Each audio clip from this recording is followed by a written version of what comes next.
Alhamdulillahi Rabbil Alamin. Wassalatu wassalamu ala ashrafil anbiya wal mursalin. Nahmaduhu wa nasta'inuhu wa nastaghfiruh. Wa na'udzu billahi min shururi anfusina wa min sayyiati a'malina. Man yahdihillahu fala mudilla lahu wa man yudlil fala hadiya lahu. Rabbi shrah li sadri wa yassir li amri wahlul 'uqdatam min lisani yafqahu qawli. Amma ba'd. Alhamdulillah, bersyukur kepada Allah Subhanahu Wa Taala kerana dapat bersama pada petang ini. InsyaAllah pada petang ini kita akan sambung perbincangan muka surat 65. Kalau tak silap catatan saya, muka surat 65, iaitu penjelasan kaedah yang ke-6.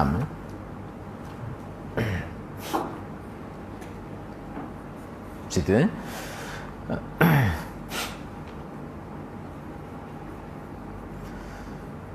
Baik, seperti yang kita bincang sebelum ini bahawa dalam bab ini sebenarnya dia perbincangannya sebagai mendetailkan, memperincikan poin-poin yang terdapat pada bab yang kedua, yang mana pada muka surat 49. Cuba tengok muka surat 49 itu. Itu maksudnya poin yang ke-6 tu, huraian tu. Huraian poin yang ke-6 itu, iaitu berkait dengan dalil akli yang benar. Mana dalil akal yang rasional lah maksudnya, yang bersifat fitrah tu, sebenarnya dia sesuai dengan dalil nas, dalil secara nakli, sama ada Quran ataupun hadis. Jadi asas dia punya ajaran Islam ini sebenarnya dia tidak bercanggah dengan akal manusia. Dia tidak bercanggah. Manakala ada nampak bercanggah, nampak pelik itu, tu kena semak lah. Semak tu kita semak akal, bukan semak nas itu. Mesti ada tak kena tu. Tu.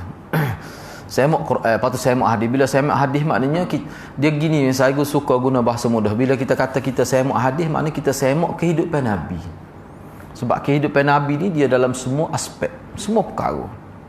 Yang mana setengah-setengah aspek tu tak ada pada dalam hidup kita. Misalnya dari sudut kepimpinan, tak ada ruang itu dalam kehidupan kita. Kita tak terlibat dalam bidang itu. Jadi maknanya hak tu boleh kepada pemimpin lah. Kalau dia amal sunnah Nabi, dia akan dapat kelebihan tu. Dan pemimpin pula banyak perkara pula yang dia tidak boleh buat. Mungkin hak tu boleh pada kita. Begitu cara agama. Mana kita tidak boleh buat perkara ni, kita buat perkara lain. Sebab Islam ni dia ada dalam semua kehidupan itu. Itulah. Jadi seseorang nak buat semua perkara seperti mana Nabi buat, tak boleh. Sebab bukan semua perkara dia terlibat. Bidang ekonomi, Nabi ni sebab dia memerintah, dialah juga ketua keluarga, dia juga jiran, dialah juga kepala masyarakat, dia pemimpin politik, semua pemimpin tentera pun dia juga. Sekarang ni kalau kita cari ketua negara, adakah dia sendiri sebagai pemimpin tentera? Tidak. Pemimpin tentera ni orang lain pula. Bukan kita akan terkejut lah kalau ada seorang pemimpin dalam negara tu, dialah Perdana Menteri, dialah Menteri Keuangan, dialah semua dia berlaku. Itu Z kita kata tak. Kalau bui pun dia tak akan boleh buat. Tidak seperti Nabi SAW. Sebab tu kita boleh ambil contoh semua perkara. Setengah-setengah contoh tu kaedah-kaedah umum yang kita boleh ambil daripada kehidupan Nabi SAW. Misalnya kita ada prinsip pemerintah, dia boleh buat. Tu prinsip tu ada. Cara memerintah dia boleh berubah mengikut zaman. Pakaian, Nabi letak asas dari segi pemakaian itu. Lepas tu kita nak reka pakaian betul, tak apa, tapi jangan lari daripada prinsip itu. Itu cara agama. Baik. Jadi penjelasan kaedah yang ke-6 pada muka surat 65 ni. Dalil akal yang benar sesuai dengan dalil nakli dari Quran dan hadis, dia tidak mungkin bercanggah. Mana kalau kita, sebab itulah kita perlu semak. Fa in tanaza'tum fi syai'in farudduhu ila Allah war rasul. Kena semak. Misalnya kita tengok, katakanlah ada setengah orang tu zikir siapa menocak-nocak pokera, kita kata tak, musim-musim cabut kopiah. Kita kena akal yang sihat akan kata pelik ni. Kena semak lah. Ada ke Rasulullah buat gitu? Tak ada. Tak ada seorang, tak ada sahabat Nabi bila berzikir tu jadi pening gitu. Tak ada. Maknanya tu tak ada, tak kena lah tu. Jadi kena semak lah. Jadi makna pihak berkuasa agama kena ambil tindakan. Sebab itu dah lebak agama. Tak boleh suruh polis tak tahu nak buat apa tu.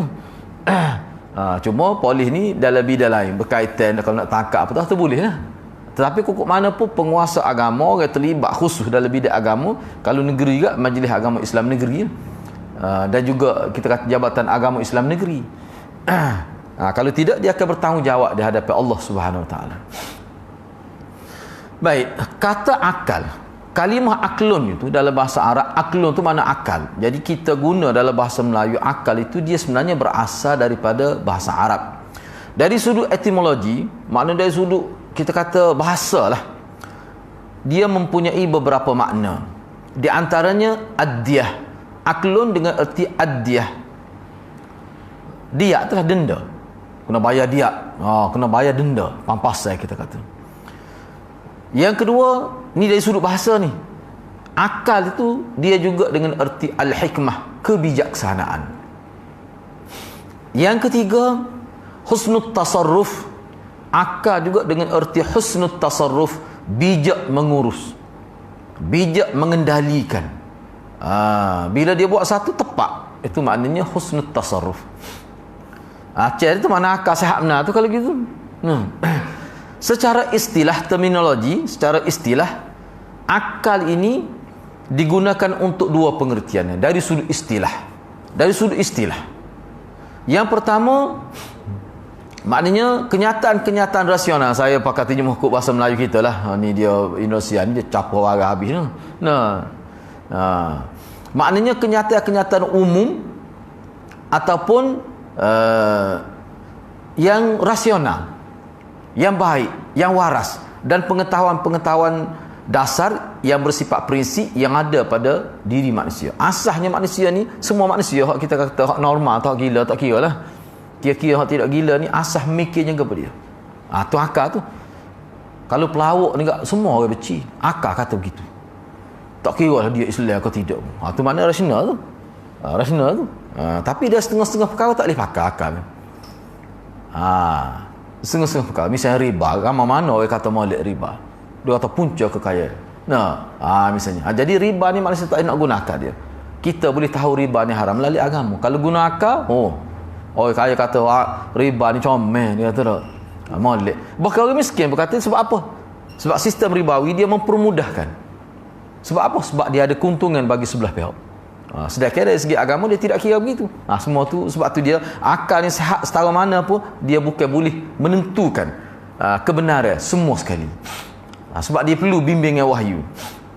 Tapi kukuk mana pun dia tidak akan bercanggah lah kalau akal tak sihat tu tak saya kira lah.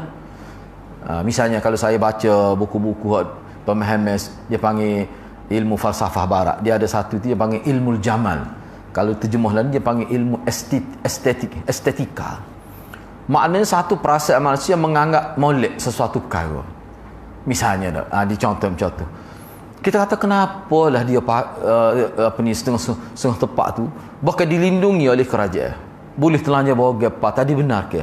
Daripada bahagian reception dia telanjang bahagian dia. Tak, kita kata dia agak molek. Rupanya dia ada situ dia panggil nilai estetik. Jadi manusia yang cantik ni dia perlu tunjuk, kalau tidak tak ada faedah kecantikan dia tu. Bahkan dia hura lah. Buah dada dia hura, kita tengok. Maknanya kita tapi Islam ada cara dia. Islam kata sesuatu hak bagus ni ialah untuk orang tertentu, untuk suami dia. Bukan untuk semua. Apa? Sebab Islam dia mengambil kira kesan dia, risiko dia tu. Bahaya. Orang siapa dia boleh buat tanda ratu cantik, kita kelih pun lemah. Lepas tu hak bina badan pula, lelaki pula tak ada ngamuk tengok. Hak jatuh sendiri pun. Tapi dia terima. Bapa hak tu ayatnya bagi dia itu tanda bangsa yang maju lah. Sebab dia kira usaha tu bukan main nak boleh tubuh jadi tokoh lagu tu tak. Bukan tokoh semua tepat. Tu tak jadi. Dia adalah kriteria dia pula tu. Kalau naik tepat tak tentu tak jadi apa tu. Dia tepat kena kepek. Hak tepat kena besar dia ada tu. Kita kata ciri-ciri dia lah. Hak orang panggil hak comel. Bina badan tu lah. Jadi kalau gitu kadang-kadang akal tu tak erak nak fikir tu. Islam dia bukan mengambil kira sekadar comel pada pandangan akal, tapi dia mengambil kira lebih ditekankan kepada risiko dia tu. Kenapa perempuan, lelaki sendiri tidak dibenarkan dengan aurat? Sedangkan kita tak nafi. Akal kita kalau tengok perempuan cantik, kita pun rasa cantik dia tu, moga dia cantik. Kalau udah kita suruh, atau akal kita. Tetapi Islam tidak benar sebab apa? Kesal dia. Islam melihat kepada kesal dia. Kesal tu kadang-kadang akal tak mampu, tak siapa nak fikir.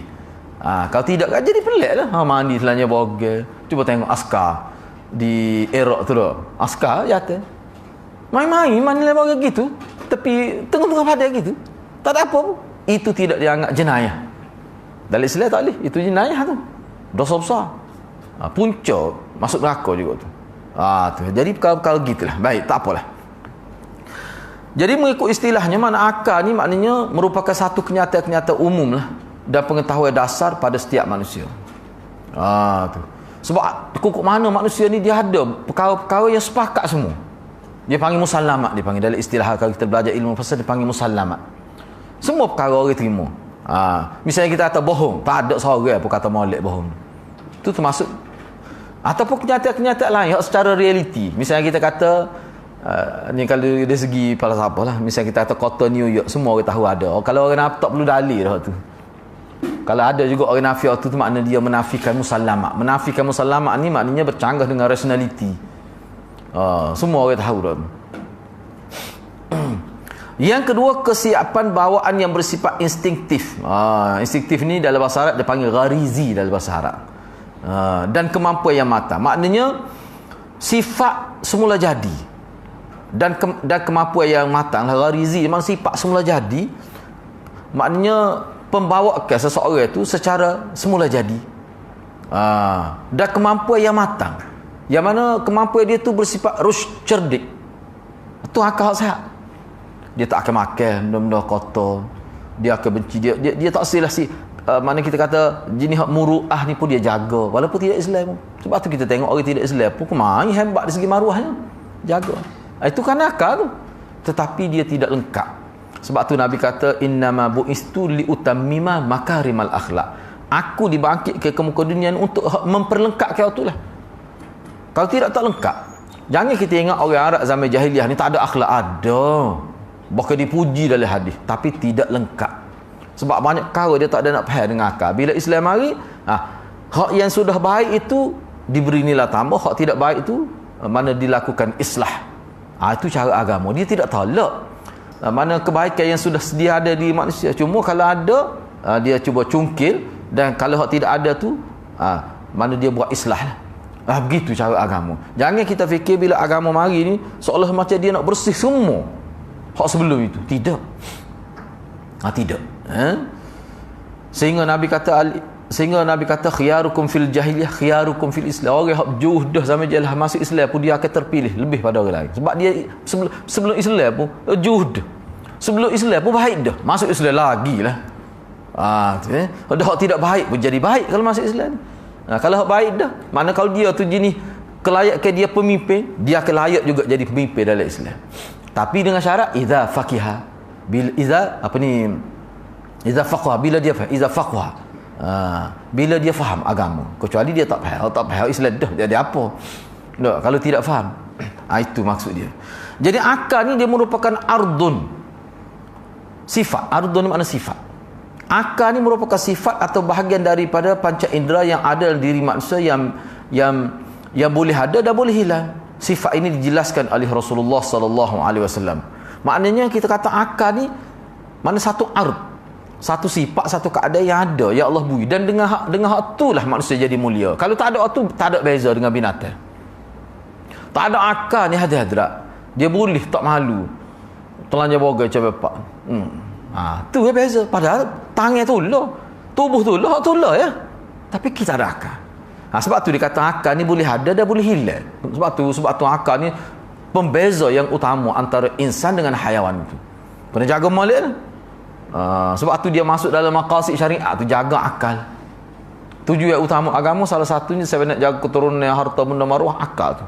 Akal. Sebab tu dia tak boleh haram minum arak dan sesuatu yang memabukkan. Tak kira lah. Misalnya Rasulullah ada sebut wa'anil majnun hatta ya'qil, dan orang gila sampai dia kembali. Maknanya akal ni dia boleh ada, boleh hilang bila-bila masa. Kadang-kadang dengan aksiden boleh hilang akal. Tak ingat, mak sendiri pun tak ingat. Umur dia pun tak ingat. Bahkan dia tak tahu dia ni siapa dia. Kesan gegara yang kuat semasa aksiden itu. Tu kena jaga molek lah. Dengan sebab makan ni boleh, dengan sebab tua ramai mana kita tengok perawi-perawi hadis bila dia tua. Jadi ulama tengok perubahan pada akal dia. Dia perawi hadis ni benda ni bukan berdosa, tapi kelemahan diri tu menyebabkan dia hilang kelayakan. Nak bawa hadis, sebab nak bawa agama ni dia kena orang ingat molek. Mai lupa semacam tak boleh.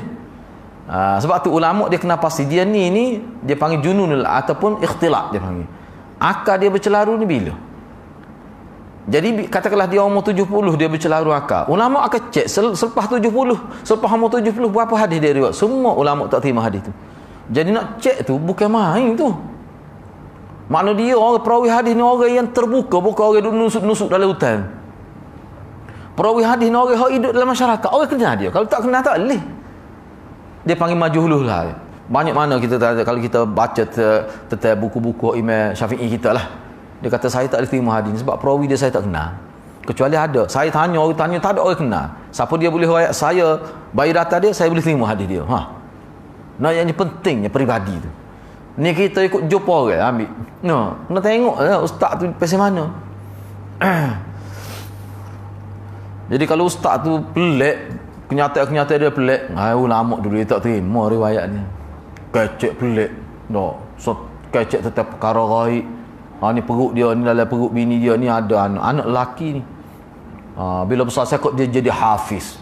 Misalnya tak usah lah kalau untuk guru lagu tu, ustaz lagu tu, tak usah. Waktu awak masuk dalam lawak jenaka boleh lah. Tak boleh lah. Ikat tekak tambak mana-mana tu. Jangan lepas kursi bahaya tu. Tak boleh tu. Terlepas kan tak jumpa cari. Ni ada lembu tak jumpa cari. Pas hari ni pada. Tak boleh lepas kursi bagi-bagi lagu ni. Tak boleh lepas bahaya. Ni kita lepas kata dia pergi. Wasak lah. Yang saya duduk kursi. Agak kalau Kelantan tak payah tak apa lah. Bahaya hati-hati lagu ni bahaya. Masyarakat kita ni suka benda-benda pelik ni. Kalau lembu kita ayat lembu boleh kecek habis pakai gigi. Padahal tak ada dek pun. Benda-benda gitu bahaya. Sebab itulah kita kena fikir. Bagus ni yang dia sebut ni. Nak ayatnya Islam ni sangat dekat dengan akal. Sangat dekat dengan akal. Sebab tu salah satu pengecaman hadis maudhu' ni dia bercanggah dengan akal. Tu termasuk dalam ilmu dia. Akal kita tak boleh terima ni. Ada kalau kita kata Sayyidina Hasan nekah sampai 400. Boleh terima akal? Lepas tu dia mati umur berapa? Sayyidina Hasan kan mati muda. Nekah 400. Lepas tu lagu mana cara dia nekah sampai 400 kapur mini dia? Kalau bah ni baru putih bah tu. Dah 40 orang sabah dia baru bagi lah. Dengan 400. Tapi orang kita boleh terima. Ustaz ni buat ngajar di Masjid Langgar dulu ni. Masjid Langgar dia ada sejarah dia. Jadi kita tengok pelik nampak itulah. Sebab tu kita ni bagus. Sebab tu saya tengok tadi kata dia tekal ni. Memang dalam kitab-kitab ulama kita Nabi dia pun tekal. Tak boleh. Sebab tu kalau kita belajar ilmu hadis kita nampak bahawa akal ni sangat penting dalam ilmu agama. Dia hilang akal. Dia tak dosa, cuma kelayakan tu hilang. Dia tak dosa dengan sebab hilang akal. Bahkan dia kalau dia buat sesuatu buat dosa pun tak boleh dosa. Tak maya dah dia, tak wajib dah semaya. Enggak kalau tahap tu nak bawa ilmu hadis lagu mana? Sebab tu ulama tak terima. Baik. Akal adalah daya. Satu energi dia. Akal ni satu keupayaan manusia. Keupayaan apa? Keupayaan berfikir. Yang diciptakan oleh Allah Subhanahu Wa Taala. Untuk siapa? Untuk manusia, bukan untuk binatang. Tak usah duk ngajarlah buruk. Pak tua pun tak erti Cikgu buruk dia ada cikgu buruk. Cikgu kera. Dia ada sekolah dia lah.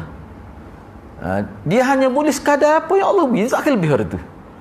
Kalau istilah Ibn Sina dia kata dia tidak berkembang mengikut perkembangan zaman. Tu binatang. Tapi manusia dia berkembang. Berkembang macam-macam. Tengok kita lah ni sikit lagi tak tahu lagu mana. Sikit lagi ada kereta terbang sikit lagi. Tengok percaya. Tak mustahil benda tu. Akan datang. Macam-macam. Akan datang. Tak mustahil, tak boleh. Seperti mana dulu orang dulu tak boleh nak fikir. Seberat tu boleh terbang. Kapal terbang lah.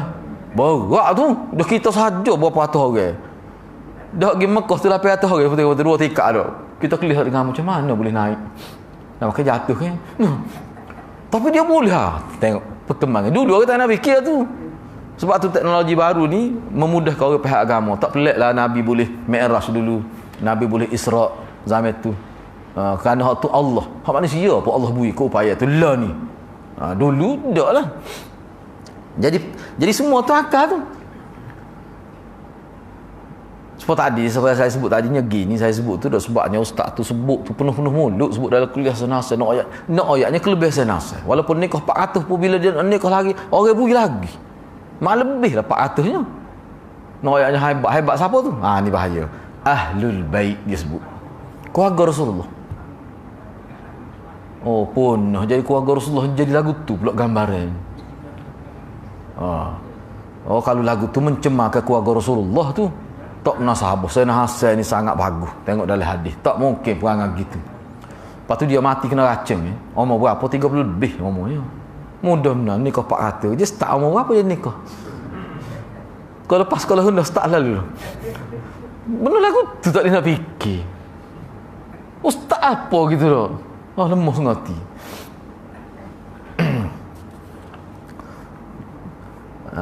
Dia ada jawapan dia tu. Dia akan kata payahlah sebab bukan semua orang boleh menguasai ilmu rohani. Malah nak sebutlah ada lemah kita dengar dah ilmu rohani. Kadang-kadang kita geram nak guna bahasa kasar.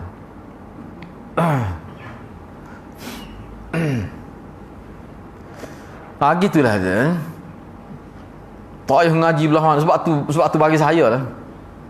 Kalau kita ngajar hadis pada orang kampung 4-5 tahun dia diikuti ke berubah cara dia mikir.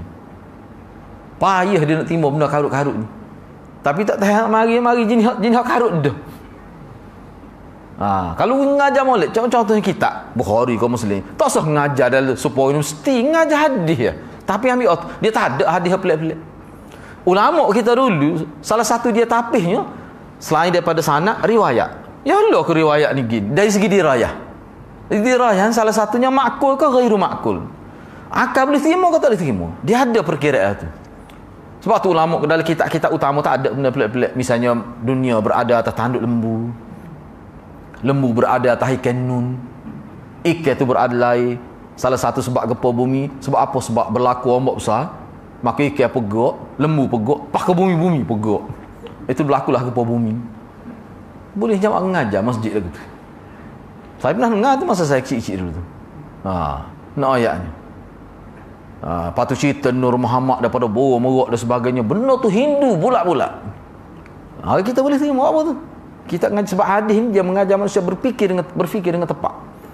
Sebab tu kalau hadis Bukhari tak ada pelik-pelik gitu. Kalau ada, ulama kita terima sekiranya sahih.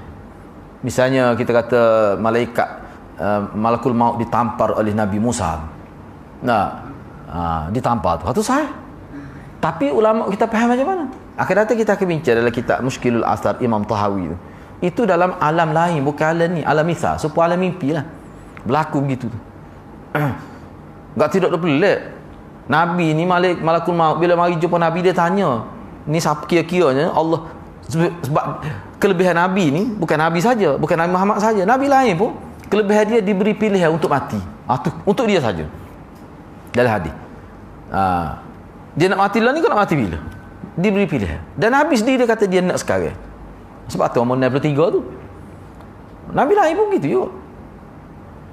Baik.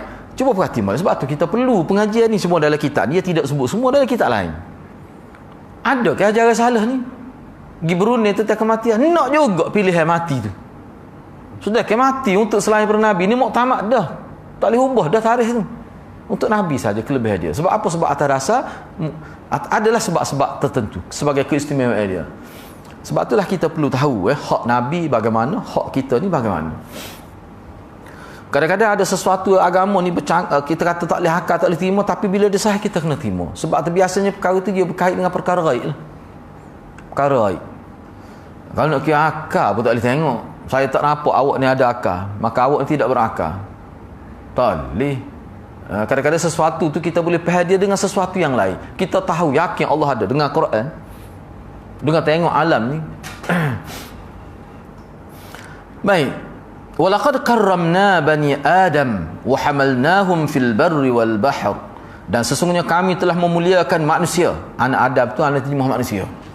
Kami telah memuliakan manusia dan kami angkat mereka sama ada di darat dan di laut. Maka kalau kita tengok manusia, dia boleh menguasai daratan dan lautan. Cuba kita tengok dah. Dia nak berenang tak boleh. Dengan akal dia boleh fikir buat kapal besar ke semua. Jadi lapangan terbang pula. Kapal armada besar. Berpuluh-puluh kita kata kapal terbang duduk atas kapal tu. Bahkan ada landasan. Dia boleh fikir. Lepas tu dia nak nyelai tak boleh. Mentah ya nyelai. Dia buat kapal selam. Nengu kapal tengok. No, besar. Siap dengan terjemah manusia. Tu maksud dia ni. Mana dia boleh? Dia nak pergi tempat tinggi. Dia buat. Kita kata jet. Akal manusia. Dan Ibn Rushd dikata dia akan berkembang, sentiasa berkembang. Dia tidak akan statik setakat itu, tidak. Dia tak akan terhenti. Sekarang ni kita tengok setahun ni, dia akan pergi lebih jauh lagi perkembangan manusia. Itu Allah buat. Tu nak ayat lebih manusia tu. Lebih manusia tu. Okey, awak terawung dalam laut tak boleh buat. Kita kalau ke mana? Dia tak titik air. Lepas tu nak masa nak buat tu lagu mana? Bukan bidang kita. Tapi dia boleh buat. Lama dah benda ni, bukan baru.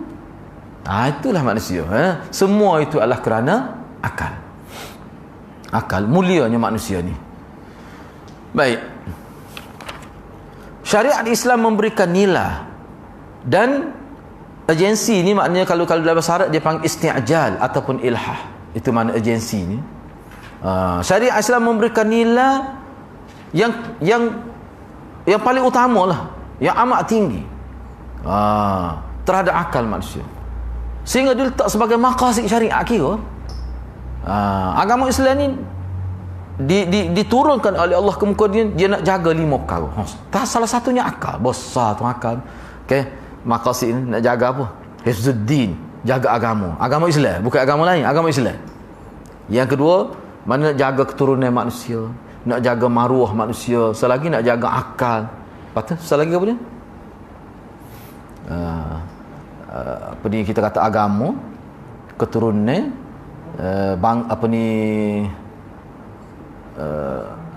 harta, hifzul mal, hifzuddin, hifzun nasl, lepas tu hifzul agama, akal, harta, maruah. Pasal ni lah 5 perkara tu. Itu dia panggil hifz, dia panggil maqasid. Jadi salah satunya akal kita bincang. Tu ya. Tu. Mana Islam jaga sungguh tu. Jaga sungguh tu. Itulah nak ayatnya besarnya akal siapa letak dalam bab maqasid utama. Baik. Syariat Islam memberikan nilai yang paling utama lah.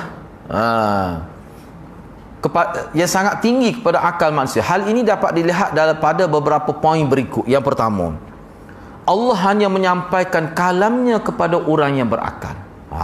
Kerana hanya mereka yang dapat memahami agama dahsyat. Sebab tu budak kecil tidak cukup, tak cerdik, orang gila, orang yang tidur, orang yang pensan, semua tu kalau dia buat sesuatu pun hukum dia lain. Hukum dia lain. Misalnya budak kecil, dia kecil atas mak dia. Tak apa, cuba tua kecil nak tahu. Besar tu. No. Tapi anak tak apa mak suka baru muka pesen budak gitu. Tak dah sah. Orang gila misalnya. Mudah-mudah dia. Hari ni pakai lain. Tu baju jemur. Dia nak tukar, dia tengok dia kena, dia ambil selalu. Tak dosa dia. Tak dosa dia. Orang dalam keadaan pengsan, dia tak semaya pun tak apa. Tak dosa. Kemudian kita kata orang tidur, hilang juga akal kita tu. Sehingga kalau dia mengumpat masa tidur, punya kita main bahaya ni kalau jenis hadapnya kecek masa tidur ni. Dia ayak belakang, kita ayak ke dia. Oh bunuh. No, ada jenis tu. Oh bahaya ni. Tapi tak dosa. Lepas tu kita nanya. Dua ayat ni berhimna ni, pergi situ sini ayat galik sini berhimna kata ni. Orang duk faham macam-macam, padahal kita pergi beli buah ya. Macam-macam cerita gini, tak bahaya tu, masuk mesyuarat bahaya benar orang lagu ni. Macam kecil ada. Jenis gitu. Tapi tak ada so. Sebab apa? Sebab dia tidak ada akal pada waktu tu. Tu. Misalnya Allah berfirman, kitabun anzalnahu ilaika mubarakul liyadabbaru ayatih waliyatadhakkara ulul albab. Ini adalah sebuah kitab, yakni Al-Quran, yang kami turunkan kepadamu wahai Muhammad, penuh dengan keberkatan, supaya manusia memperhatikan ayat-ayatnya dan supaya mereka mendapat pelajaran, supaya mendapat pelajaran oleh orang-orang yang mempunyai akal fikiran. Jadi kita kata kalau begitu, maknanya Quran, takut kita salah faham ayat ni lah. Jadi orang kapung tak erti apa. Lepas tu apa faedah boleh ambil perkara? Tak baca saja pun boleh dah. Ulama buat kajian dia. Salah satu ijaz, unsur ijaz Al-Quran, unsur mukjizat Al-Quran ni, baca dia tu boleh membentuk akhlak walaupun tak faham buta pun. Kalau orang baca Quran sama ni lain peribadi dia. Jadi kesal dia tu. Dia tak sama dengan baca surat khabar. Nak hari juga baca tu. Orang baca wasak kau jadi no. Dok kau celaru ada. Tapi kalau baca Quran walaupun tak erti pun, cuba bayangkan kalau erti pula, faham pula makna walaupun secara harfiah, boleh tadabbur pula Quran. Ikuti lah. Lagilah. Tu nak ayatnya Quran. Tak ada kitab je ni versi tu. Atas muka dunia ni tak ada. Tapi ni kok mana pun ayatnya sasaran Quran ni orang yang ulul albab. Orang bijak. Orang bijak ulul albab ni. Siapa ada sekolah nama ulul albab ni? No. Mana tu? Nah, tengok tengah no, sekolah ulul albab. Mana sekolah orang jadi? Orang bodoh tak sebaik lah, tak orang. Dia pilih hak itu dah. Yang kedua, akal merupakan syarat yang harus ada dalam diri manusia untuk menerima taklif. Ni. Taklif ni apa? Bebanan hukum dari Allah. Dia panggil mukallaf. Kita bila cukup umur dengan kriteria dia lah, dia panggil mukallaf. Mukallaf ni mana segala hukum hak agama terbebas tadi, hak layak dengan dia lah. Hak dia tak layak, hak tidak layak, kita tidak dibebankan dengan sesuatu yang kita tidak layak. Misalnya Allah tak tanya kita tentang kepimpinan negara, sebab tahu dah kita tak erti bab tu. Allah tak akan soal kita tentang ekonomi negara. Dah, Allah akan tanya lain. Hak tu dia tanya pemimpin lah. Sebab tu orang nak ambil bidang tu dia kena tahulah, kalau tidak dosa dia. Itu makna taklif. Tapi kok mana syarat utama taklif ni? Aklu. Ada akal. Waras lah. Orang gila lain dah. Ataupun tak cerdik sangat, tak faham ayat berapa, lain dah hukumnya. Bahkan dia tu termasuk dalam mahjur, orang yang perlu diurus hidup dia. Harta dia kajian kena pergi, tak boleh. Banyak ke seorang yang tidak cerdik mewarisi harta berjuta. Metah ya habis harta dia. Orang pakat baik belakang dia. Pakat nak kecek harta dia. Dalam fiqh dia ada orang lagi ni panggil orang yang mesti dihajat.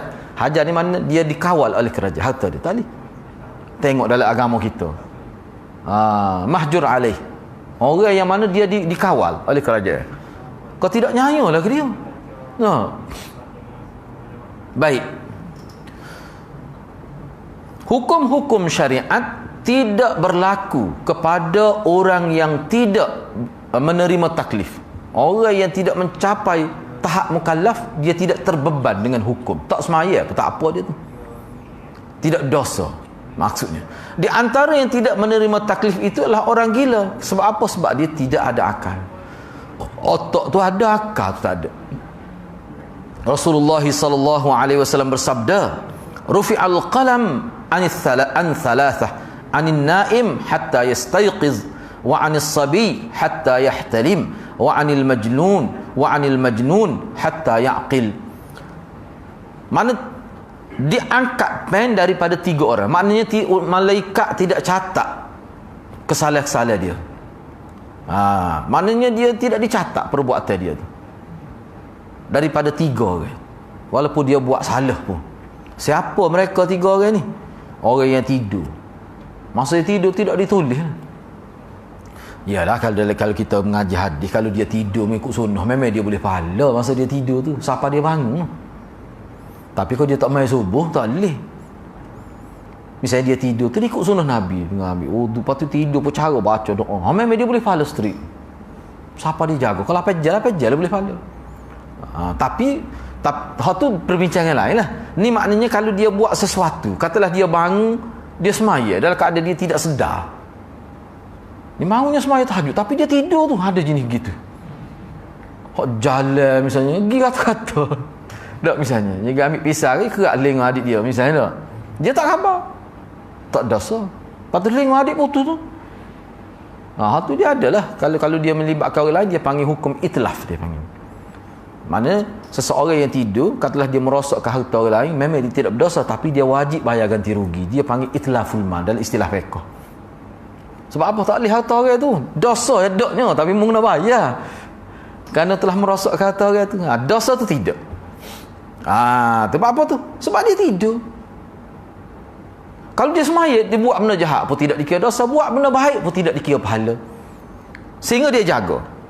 Sebab itulah sebenarnya bagi saya, setakat saya baca kitab, kita kata usalli tu, niat tu sebenarnya ayatnya kita buat dengan dalam keadaan sedar. Usalli. Sebab tu kalau terjemah kitab lama, aku solat dengan sengaja, aku solat. Sengaja. Mana bukan tak sengaja buat tu. Mana khabar molek.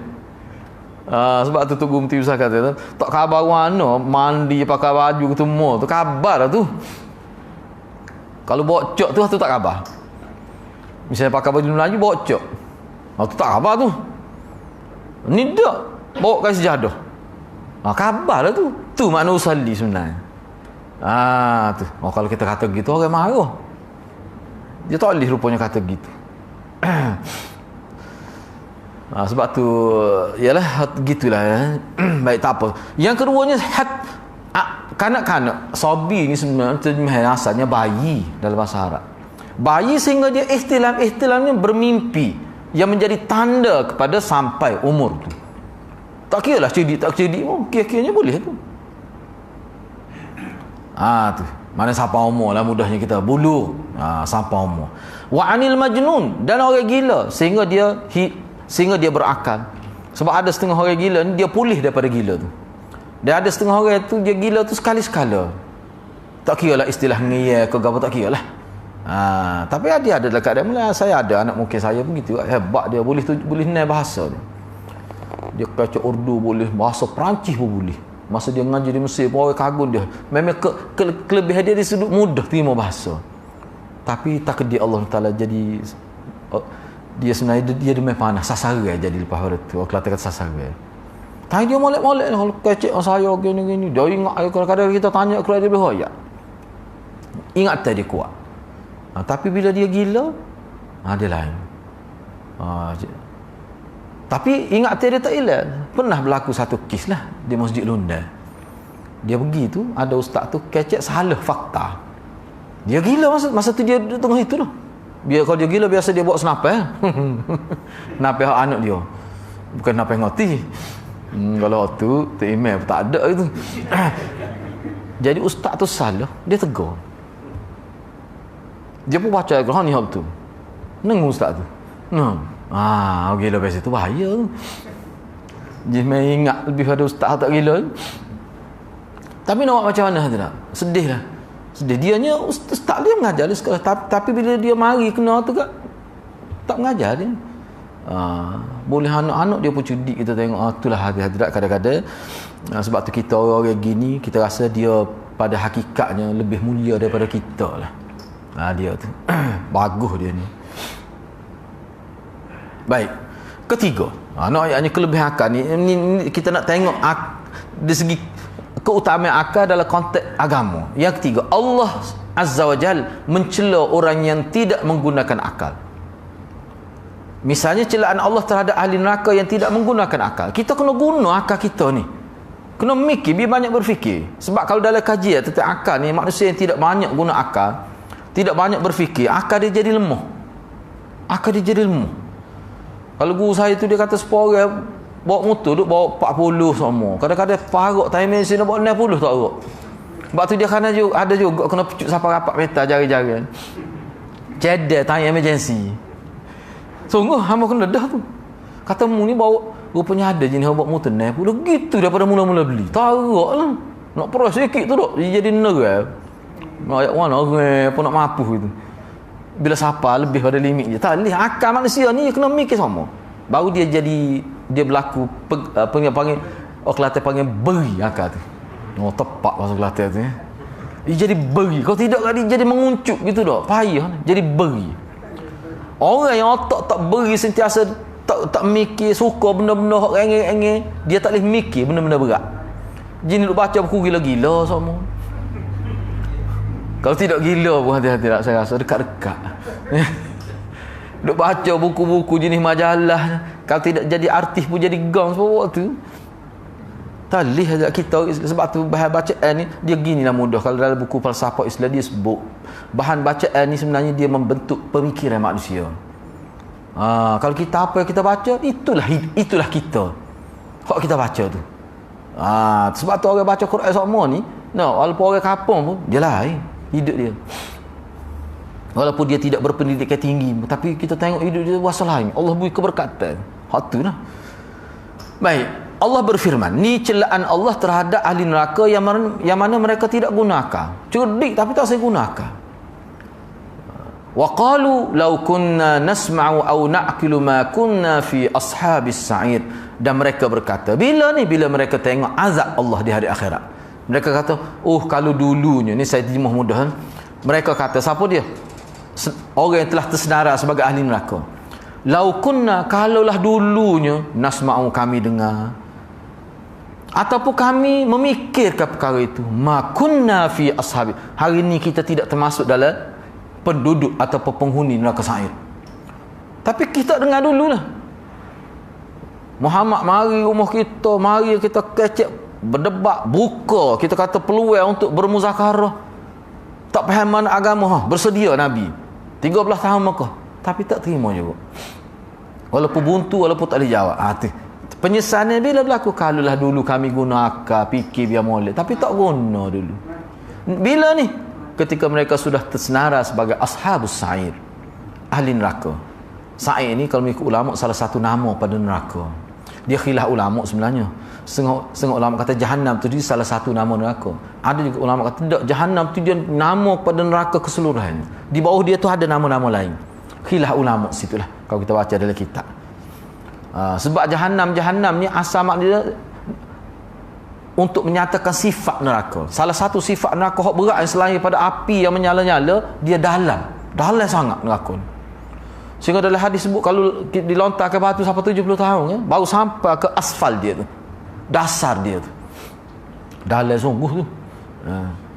Kalau siapa begitu, itu makna Jahannam dari sudut bahasanya. Jahannam ni dia sifat kepada gaung yang sangat dalam, tu Jahannam asal makna dia. Kemudian bila Islam mari, Quran guna untuk sifat pada neraka. Beratlah naknya. Tu yang ketiga. Sebab tu kita kena guna akal, kena fikirlah.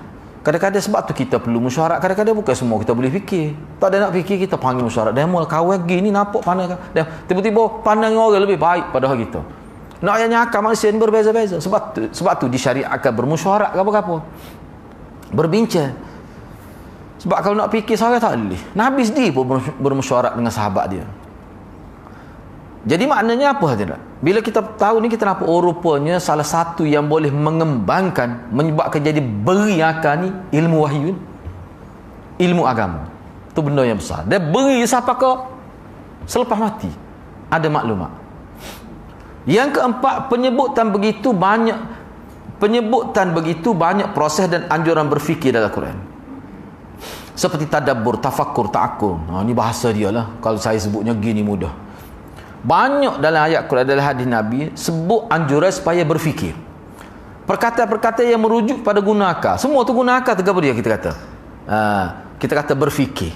Berfikir tu sendiri. Tadabbur, apa dia lagi? Tafakkur, ta'akkul dan lain-lain. Istilah tu semua merujuk pada akal.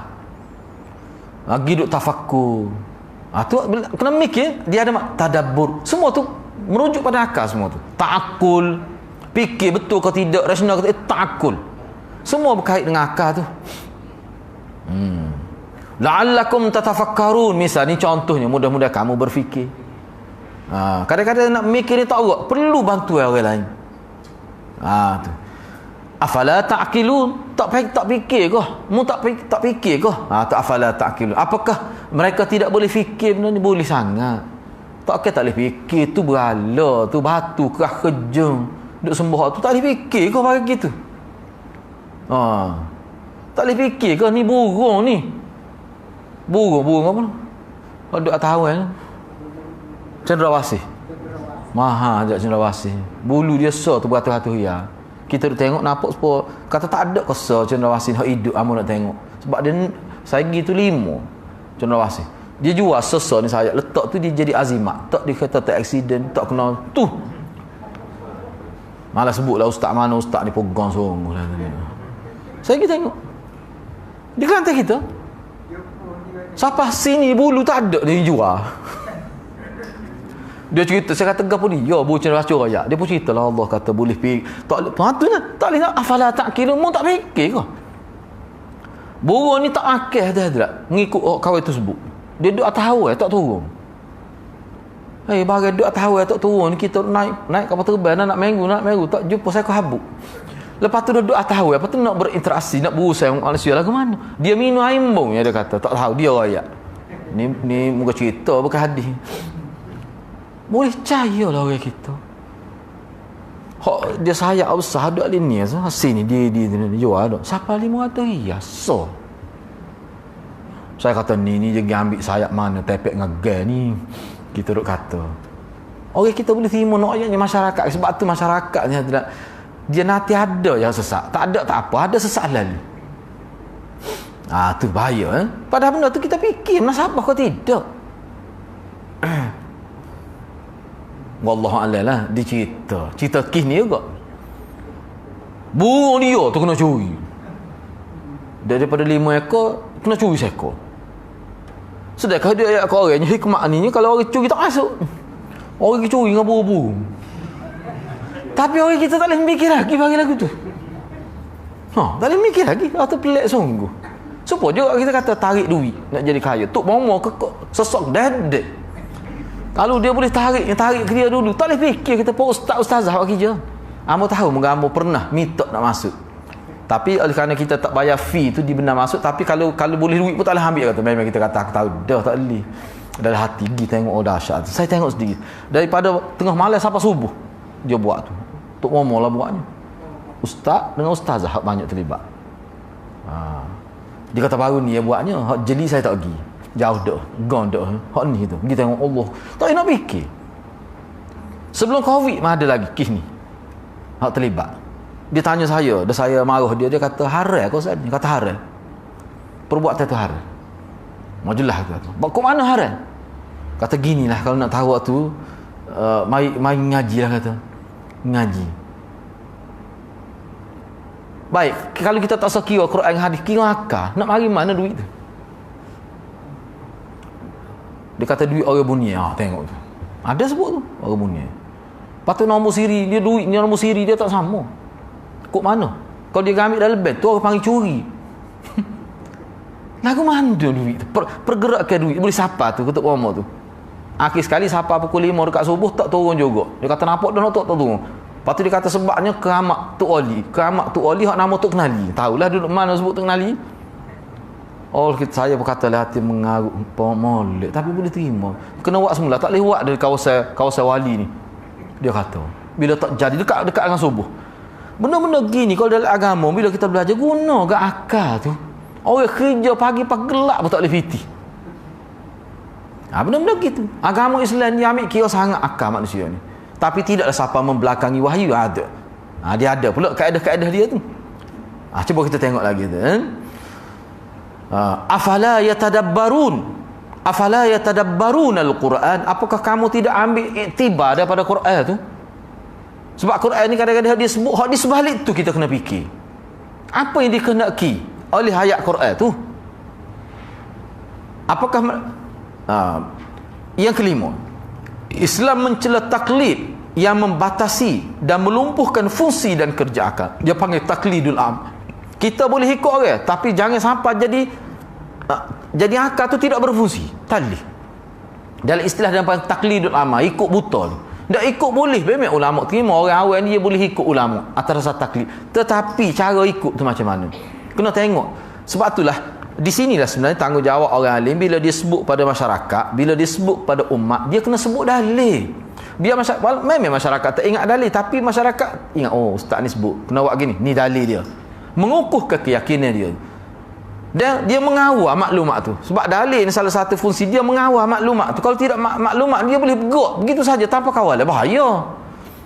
Maklumat yang masuk dalam masyarakat tanpa kawalan dalil bahaya. Dia boleh merosakkan kehidupan masyarakat tu. supaya makanan lah, makanan yang tidak bersih, makanan yang tidak sahih, makanan yang tidak sahih, yang tidak sah, dia boleh menjejaskan fizikal manusia. Begitu juga maklumat yang tidak benar, yang disebut batil, dia boleh menjejaskan rohani manusia tu. Tu kena jaga. Sebab tu tak ada maklumat yang lebih benar, yang melebihi wahyu daripada Allah SWT, sama ada Quran ke ataupun hadis. Berkait dengan perkara ini, taklidul amal ni, saya bimbangnya sebab gini. Sebab ada sekarang ni orang mula sebut secara terbuka, sehingga dia kata orang yang tak perlu tanya dalil, bahkan tidak dituntut orang awal tanya dalil. Kan adakah kita dengar gitu? Tak perlu. Sebab itulah kitab-kitab dulu dia kata kitab-kitab ni, kitab-kitab setengah-setengah ulama, kitab kuning kata, kadang-kadang dia tak sebut pun dalil. Sebab apa tak perlu? Tu bahaya tu. Bahaya tu, jadi orang nak rujuk mana gitu. Jadi bila kita ajar masyarakat gitu, akhir sekali masyarakat ni dia jadi macam mana? Apa saja yang ustaz sebut kita kira betul. Tu kesan dia. Bahaya tu hati-hati. Padahalnya ustaz tu tak betul. Tu bahaya. Sebab tu dalil ni dia mengawal maklumat itu. Tu. Baik. Seorang ustaz tu dia boleh kata begini, dia boleh sebut gini. Jadi bila dia tak sebut Nabi, dia tak rasa takut sangat. Tapi kalau dia nak sebut tu, dia sebut Nabi kata, takut dia, tak berani dia pakai ni. Tu mana orang mengajar sendiri pun, kalau dia masih ada lagi iman, dia tak akan kata Nabi kata. Sebab tu kita tengok sekarang ni orang-orang yang kita kata buat bid'ah, dia tak berani nak kata Nabi kata. Juh kat ledah tu. Dia tak kata. Kalau kita teka-teka dia, moga ulama kita buat juga, dia kata. Dia tak berani, bagus dah tu. InsyaAllah masuk surga dah tu. Kalau dia berani kata Nabi kata, kafir dia. Boleh rosak akidah dia. Kalau tidak kafir pun dah besar. Kalau dia niat mempermainkan agama, memang kafir mengikut ulama. Tu penting dalil tu. Jadi orang jadi beringat. Sama ada kita juga ngajar kau nak kecek pun beringat. Saya pernah kena dah ni. Malah sebutlah isu kemudian. Saya kata dia lah, betul lah. Saya sebut Nabi, awak ni hak siapa? Awak buat ni. Dia kata ulama sebut. Iyalah, ulama tu dia panggil mana? Ulama tu ambil mana? Kita tak boleh terima setakat ulama gitu saja. Tak boleh dalam agama. Ulama sebut, iya, ulama ambil mana? Ulama hak besar pun orang tolak. Ulama lain tolak bila dia tak boleh kemukakan dalil dalam kita kata kenyataan dia. Tak boleh. Saya sebut sama mudah faham. Imam Ghazali tu lah. Sama-sama dalam mazhab Syafi'i pun tolak. Kira dia sebut kerak kuku tu kan. Hafiz Ibn Hajar sendiri. Kita tak boleh terima ni pandangan Imam Ghazali. Sebut kerak kuku ni mustahak dia anggap. Dia anggap baik kerak sini dulu. Sebab Nabi tak sebut. Kalau Nabi sebutnya tangan kanan. Tak kira lah jari mana pun. Jadi bila tutup ke jari ni kena ada dalil. Baru kita boleh kata benda tu sunat kau molek kau. Walaupun Imam Ghazali, Hafiz Ibn Hajar ni siapa dia? Tokoh Syafi'inya. Ayatnya ulama kita mengajar kita cara mengambil maklumat itu. Jangan mudah-mudah. Baik, Allah berfirman ni dalam bab ni, Islam mencela taklid yang membatasi ni, maksudnya taklidul amal dan melumpuhkan fungsi sehingga akal tidak berfungsi. Contoh saya ambil contoh. Ni saya dengar dalam internet ni. Ada seorang ustaz tu. Kita sebut ustaz sudah lah. Tak usah sebut nama-nama dia, PhD lah. Dia kuliah di Kelantan kot dia ni. Muda lagi dia. Dia kata dan ayatnya bahawa ada setengah-setengah manusia dia sudah naik sampai ke peringkat khawas.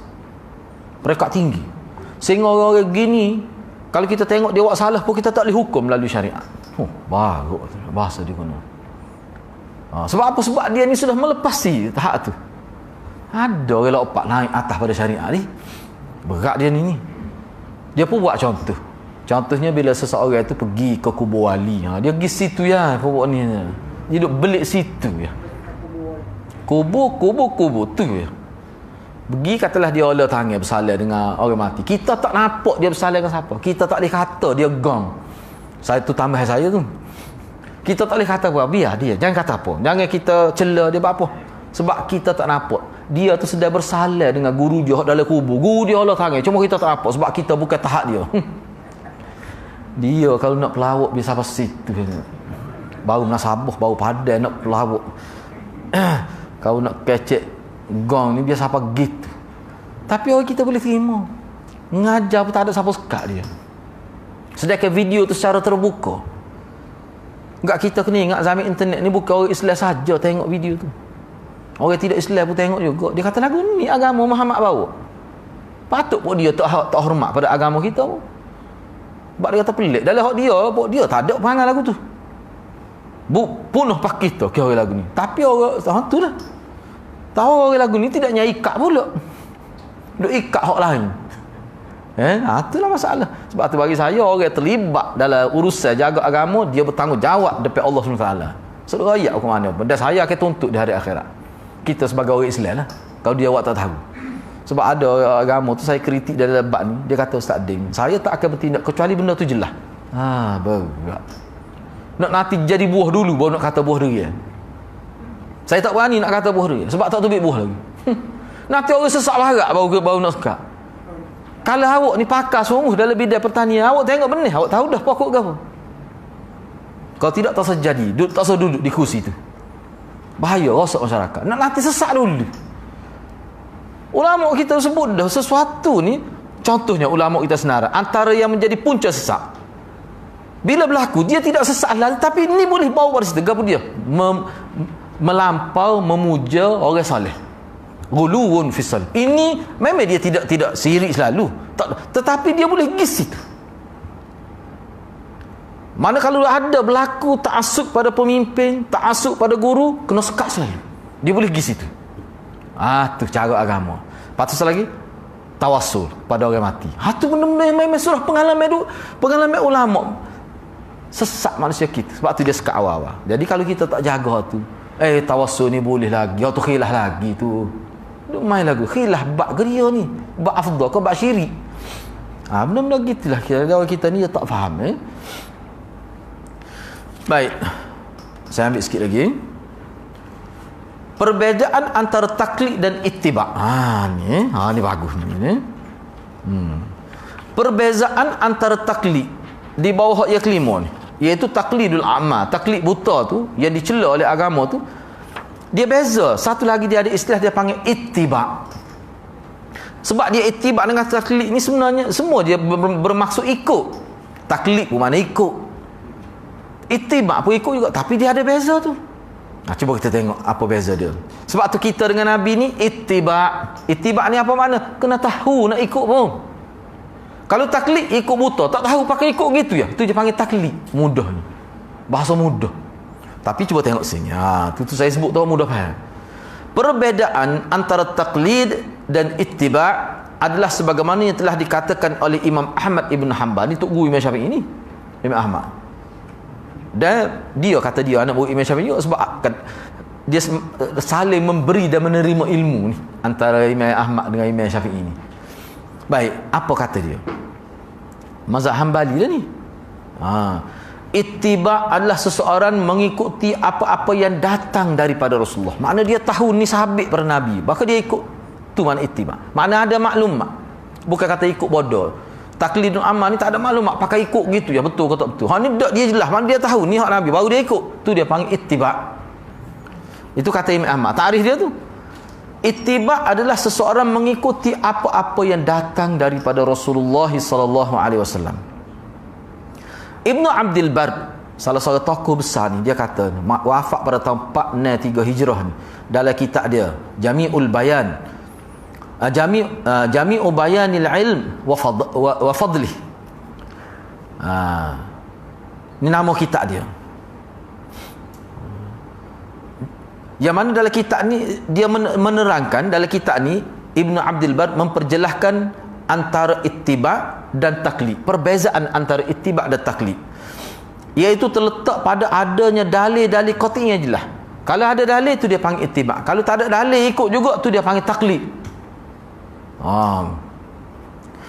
Bahawa ittiba' itu, kata Ibnu Abdul Bar lagi, iaitu penerimaan riwayat berdasarkan diterimanya hujjah.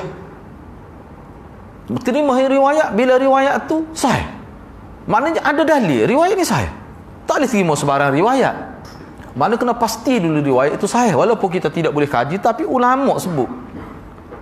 Ulama sebut. ulama yang diiktiraf lah. Sedangkan taklid adalah penerimaan yang berdasarkan pemikiran logikal semata-mata, bukan berdasar kepada hujah, bukti. Sebab itulah saya sebut lebih mudah tadi, kalau kita baca ittiba ni maknanya mengikut dengan ilmu. Taklid ni mengikut tanpa ilmu, dia panggil taklid. Tu. Berkata Ibnu Khuwais Mindad Al-Maliki rahimahullah, nama dia sebenarnya Muhammad bin Ahmad bin Abdullah, wafat pada tahun 390 Hijrah. Dia kata makna taklid secara syar'i adalah merujuk pada perkataan yang tidak ada hujah dalil dari orang yang mengatakan. Dia sebut gitu, tak ada dalil, ikut juga, ikut tu dia panggil taklid. Dan makna ittiba' iaitu mengikuti apa-apa yang berdasarkan kepada hujah yang tetap. Ittiba' diperkenankan dalam agama, manakala taklid dilarang dalam agama. Jadi bila kita pergi mengajar kapal, kena sebut dalil, kita kena buat gini sebab Nabi buat gini.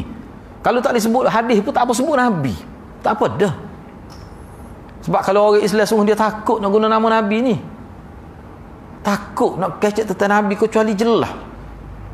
Ulama kita tak akan sebut makan ni hak Nabi tak pakai, dia tak akan sebut, kecuali jelas. Dia tak akan sebut pakaian Nabi hak Nabi tak pakai, dia tak akan sebut. Tu kalau kita baca lagi tak jelas.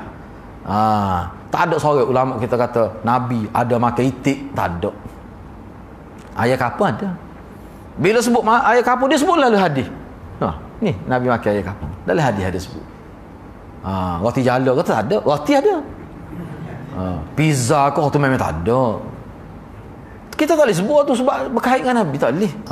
Tu ayatnya umat Islam ni cuma sungguh. Sebab Nabi tu agama. Jadi definisi taklid adalah menerima pendapat orang lain tanpa dilandasi dalil.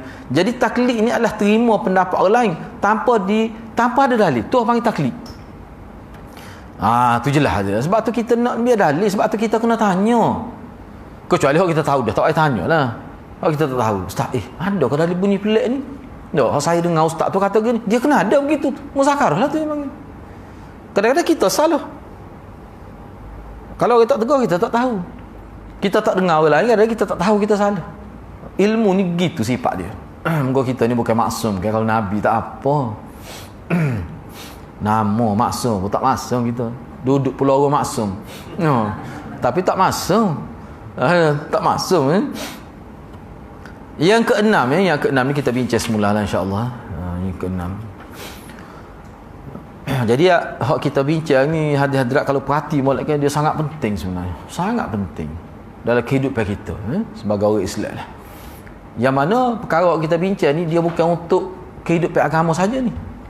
Dia mengajar kita berfikir dalam kehidupan biasa ni pun. Kena guna akal. Logik tak logik tu. Kena guna akal. Jangan mudah terima apa-apa ni. Jadi insya-Allah untuk minggu depan ni kita bincang poin yang keenam tu lah. Jadi saya penting pula buku selagi tu. Bab yang ke berapa tak tahu. Tinggal. Ada kau boleh pinjam. Bab yang ke berapa? Molek sebab kita pun bukan niat nak habis pun nak ambil muka surat berapa dah Ustaz? Saya tinggal tak dah atas meja ni. Ni sebenarnya untuk maksud kita amal kita ambil sikit pun tak apa. Muka surat apa? Dah teringat ke? Muka surat apa saya pada bawa benar tu boleh tinggal lagi 70 muka surat 70 mana ada kitab muka surat 70 kita ambil sikit-sikit lah sebab hari ni kita nak pastikan dalam seminggu-seminggu tu kita boleh mana kita tak buat amalan-amalan sahabat bernabi, kita boleh usaha lah dalam seminggu, tak perlu ambil banyak pun. Muka surat 70 ni cuba tengok muka surat 70 ni. Sunat selepas solat fardu. Ni kita panggil, kalau Kelantan kita dia panggil sunat kapit fardu lah, dia panggil sunat rawatib dia panggil. Ni bukan wajib, nama pun sunat. Ni yang mana dia ada kelebihan khusus.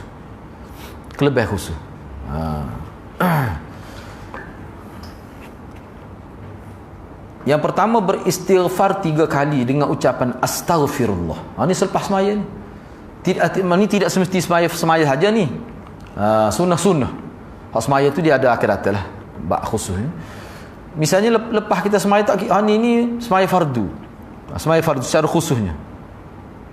Misalnya astaghfirullah. 3 kali. Ini riwayat Ibnu Mas'ud. Apa makna astaghfirullah? Aku mohon keampunan daripada Allah. Dan dengan mengucapkan Allahumma antas salam wa minkas salam tabarakta ya dzal jalali wal ikram. Setakat tu ya.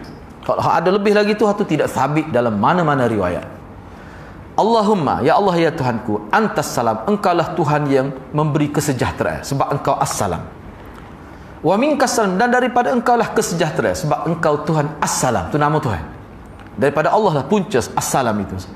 Tabarakta, maha berkat engkau, maha suci engkau, ya dzal jalali wal ikram. Baik Tuhan yang maha agung lagi maha ikram, maha mulia. Tu ya adanya. Kok ada panjang lagi selepas tu tak sabit. Tak usah bacalah. Kita tak nafi makna maulid tu. Bagi kita selain pada makna maulid, untuk jadi maulid tu dia kena sabit daripada Nabi baru jadi maulid. Misalnya doa keluar bil air, ghufrana, sikit pun dia akan berkat kalau hak Nabi. Akidah tu, tak percaya tu bahaya tu. Kalau tak percaya tu bahaya. Jadi dia ada satu penyakit, sindrom. Apa salah moga maulid? Itu satu sindrom tu. Satu penyakit kot sebenarnya tu. Bapanya ustaz moga maulid. Dalam Quran sebut kalau benda ni la sabaquna ilaih. Fa in kana fi khairan la sabaquna ilaih. Kalau benda tu maulid, dia kena Nabi dulu. Dia ke sahabat dulu buat dalam bab ibadat ni lah. Dari kita kecek bab ibadat ni, bukan kata nak buat kereta ke benda ni. Bab ibadat, nak buat rumah tu hak dunia, hak bab ibadat ni. Jadi hak Nabi buat tu walaupun nampak lain kapal, hak tu terbaik. Sebab apa? Sebab dia daripada Allah. Kena duduk situ. Tu akidah tu. Tu makna percaya pada Nabi. Kalau kita belajar kitab basic, apa makna amantu bir rusul? Aku beriman pada Rasul. Amantu bi ta'alimi. Ulama kata, aku beriman dengan semua ajaran dia. Cahaya tu cahaya apa maksud cahaya? Cahaya ni daripada Tuhan dan hak ni terbaik. Tu makna cahaya. Jadi kalau ambil orang lain tu maknanya boleh dipertikalah kepercayaan. Kalau saya lah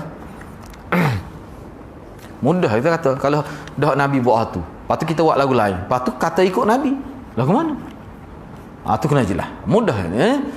Ni benda ni kita amal dah. Yang kedua, saya ambil salah lagi. Selain daripada itu, Nabi juga ucap, semua tak ada dalil dia, boleh tengok situ. Tu riwayat Muslim tak ada hadis. Misalnya, selain daripada Nabi sebut astaghfirullah, selain daripada Allahumma antas salam, la ilaha illallah wahdahu la syarikalah lahul mulku wa lahul hamd wa huwa ala kulli syai'in qadir. Allahumma la mani'a lima ataita. Itulah lima ata wala mu'tiya lima mana'ta wala yanfa'u dzal jaddi minkal jaddu. Hak biasa kita baca. Hak tu tak apa, teruskanlah tu. Apa maksud dianya? Tidak ada Tuhan yang berhak disembah melainkan Allah sahaja. Tidak ada sekutu bagi Allah. Bagi Allah lah segala kerajaan dan pujian hakikatnya. Dan dia Allah itu maha kuasa atas segala sesuatu. Tidak, ya Allah, tidak ada satu kuasa yang boleh mencegah apa yang engkau berikan, dan tidak ada satu kuasa yang boleh memberi apa yang engkau tak mahu beri. Tu mudah terjemah gitu. Kalau Tuhan tak siwi kita, tak ada satu kuasa pun boleh kita benda tu. Dia Tuhan ni dari segi hakikat lah, dari segi takdir, cuma kita tak tahu. Katakanlah Allah tentukan kita harta kita semuanya, kita kerja 24 jam sehari, tak akan dapat lebih dari itu. Itu dari segi akidah. Dari segi akidah. Tetapi kita kena usahakan, usaha itulah kita boleh pahala. Kita meningkat dalam agama, usaha. Sebab kamu tak tahu, sebab Allah sebut. Jadi akidah kita ialah gitu, tapi kita tahu kalau Allah takdir kepada kita tu macam mana. Kita tak tahu. Atas dasar tak tahu itulah maka kita bergerak boleh hidup ni. Kalau kita tahu manusia tak boleh hidup muka dunia. Kalau manusia boleh tahu takdir tu tak boleh hidup manusia. Mudah ya tidak contoh. Kalau kita tahu lepas ni kita jatuh tu. Tobik gunung dah terang tu. Lepas tu rupanya takdir dua. Kau tu boleh, kau ni pun boleh. Tak tobik kita gitu. Dia senyap kita tak tobik. Amba tahu amba rebah situ. Kalau amba tobik. Lepas tu realiti ke hidup gitu. Tak praktikal tu. Cuba je kalau kita tahu kita mati bila. Pakat menikah 4 belakang sebelum tu. Patut alam pelik aja dia. Sebab tu perkara gaib ni perlu untuk manusia. Kalau tahu perkara gaib, rasa hidup manusia. Tu sebenarnya. Tu. Sebab tu takdir ni sebenarnya dia bersifat kepercayaan. Tak sedut kira lah takdir. Sebab tu masalah Tuhan. Hak kita Tuhan suruh kita buat ni ke dia? Bekerja. Cari rezeki, cari ilmu. Tu. Basic sebab tu hadirat. Kalau kita ikut cara Quran mudah ya agama ni. Hak tak fahamnya takwil lah, nak takwil gini supaya matematik dia kami kata. Tu payahlah. Kalau gini jadi gini, berat lagi tu. Sebab tu sahabat dia tidak bermasalah dengan ni. Sebab dia ikut ittiba. Ikut Nabi gitu. Kalau nak takwil boleh takwil.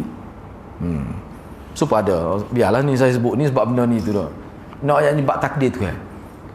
Ada seorang peguam dia perempuan, ya ini kawan kakak saya kot, comel dia putih sepuh, putih pelik, bukan putih sikit-sikit, bukan putih sepuh kita ni lah. Tiba-tiba nikah dengan Afrika, kita lega. Masa malam nak nikah tu, mak dia tanya, ya Allah kau ni bulat dah kau keputusan ni, takut nak ubah-ubah lagi dah lagi ni. Dok dia kata, nikah tak ada apa-apa keluarga dia kata putai kicap nak buat. Tak ada apa-apa, bahagia malam boleh anak ke apa. Siapa saya dia kata mimpi budak nikah dengan orang negeri. Nak macam mana? Tak tu panggil takdir. Sebab benda tu benda tak payah fikir dah. Kita buat faiza azam ta fatawakal. Bila kita nekat kita buat ikut cara agama. Jadi lagu mana serah pada Allah. Tu sebenarnya hidup kita. Orang Islam ni gitu cara dia. Baik. Gitulah, banyak lagi perkara lain tu. Hak nombor 3 tu kita bincang. Baik, maknanya hak ni kita kena semak semula lah zikir kita selepas maya tu. Banyak lagi. Allahumma a'inni ala dzikrika wa syukrika wa husni ibadat, tu antara sah. Jangan kita Allahumma a'inna pula. Mungkin Nabi kata Allahumma a'inni.